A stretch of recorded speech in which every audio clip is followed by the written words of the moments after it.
Ethereum whales are shuffling millions, Cartesi made some big moves this week, and crypto exchange Gemini may be moving abroad. This is your Altcoin Buzz news. Hey, what's up everyone? My name is Cody Buffington. Make sure to like, subscribe, and turn on notifications so you know when we drop our latest content. Follow us on Twitter at AltcoinBuzzIO, and as always, this is not financial advice, and we wish you the best of luck in your crypto ventures.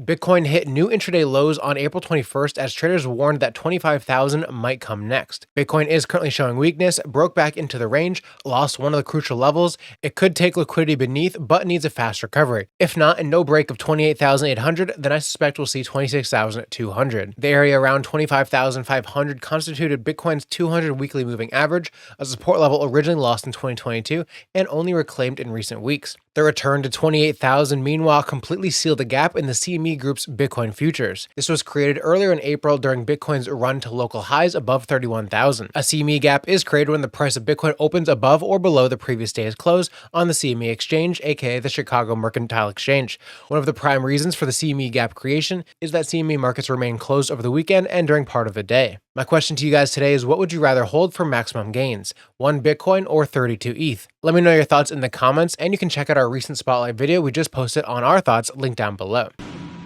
Rocket Pool, the Ethereum-based DeFi staking protocol, has just pushed a major upgrade, granting users instant access to ETH staking rewards moving forward. Atlas, which launched without issue on Monday evening, brings changes and features following the successful rollout of Ethereum's Shapella upgrade last week. Shapella enabled ETH stakers to withdraw their crypto for the first time. This meant that Rocket Pool could lower Ethereum staking amounts for its so-called mini pools. These tailored validator nodes now accept ETH stakes as small as 8 ETH, down from 16 ETH. Staking individually to the Ethereum blockchain demands at least 32 ETH, and now Rocket Pool also supports pooling of ETH to boost chances of earning greater rewards. The team said in an Atlas live stream, Atlas has two themes, withdrawals and a scaling Rocket Pool. Node operators can now access the rewards they've garnered over the last 14 months. If they want to, they can completely exit. Atlas brings with it automatic reward distributions, a unified dashboard, and support for Ethereum consensus clients known as Lodestar. Rocket Pool users can separately stake any amount of ETH to receive a liquid staking derivative token, RETH. Similar to other staking services such as Lido, Rocket Pool's mini pools and RETH let investors with less capital participate in the staking process to earn rewards otherwise out of reach. Santiment on Twitter mentioned Rocket Pool whales perfectly signal the top as they took profits just after the asset's all-time high at $61.87. Web3 users can now register decentralized .eth domains on the Ethereum Name Service Protocol, ENS, using a host of fiat payment options, including Apple Pay and Google Pay, as well as debit and credit cards. ENS announced the launch of a new fiat on-ramp for domain registration through Web3 fiat payment gateway Moonpay on April 20th.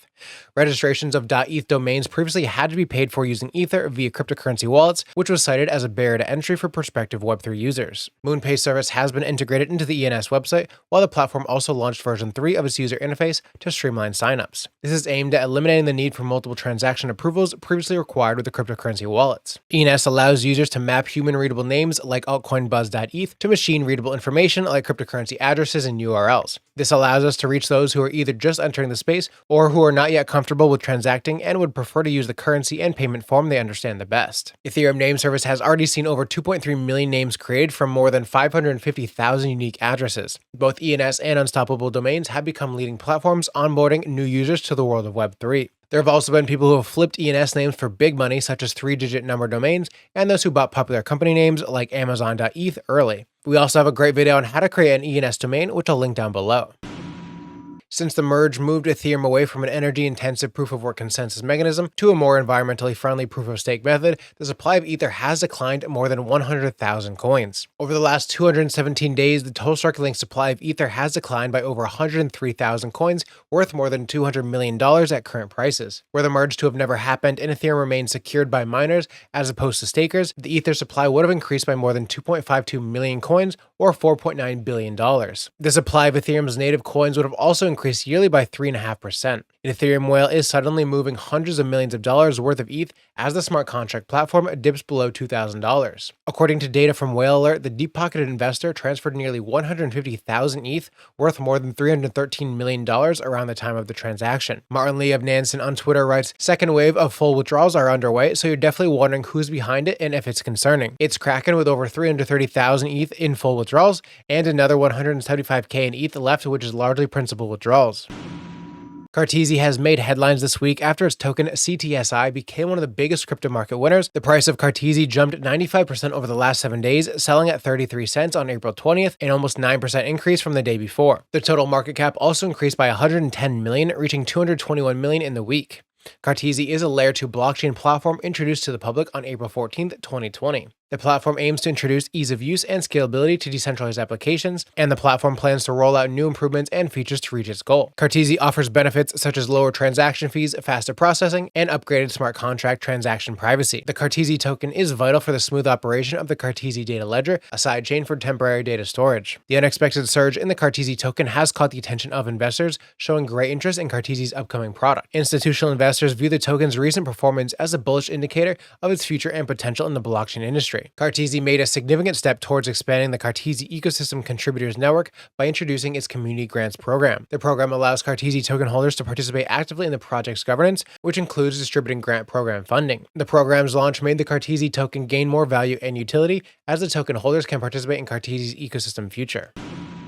Axie Infinity's AXS token is currently nursing losses ahead of Sunday's planned unlock of millions of dollars worth of the token. At the time of writing, AXS price was down to $8.22, down 12% for the week. AXS is the third largest in the play-to-earn and gaming sector, behind market leader Decentraland's Mana and Sandbox's Sand token. Data from Token Unlock shows on April 23rd, Axie will free up 18.89 million tokens, worth $155 million at the current rate, amounting to 7% of the cryptocurrency's total supply of 270 million tokens. Unlocks are widely considered bearish catalysts. That's because holders benefiting from the unlock have the new ability to sell their coins, potentially adding to the supply in the market. The broader crypto market has faced selling pressure this week, with top cryptocurrencies Bitcoin and Ether losing 8 and 10% respectively, and most play-to-earn and gaming tokens are down between 5 and 10%. In other words, Axie's decline, at least partially, seems to be driven by a broader risk aversion.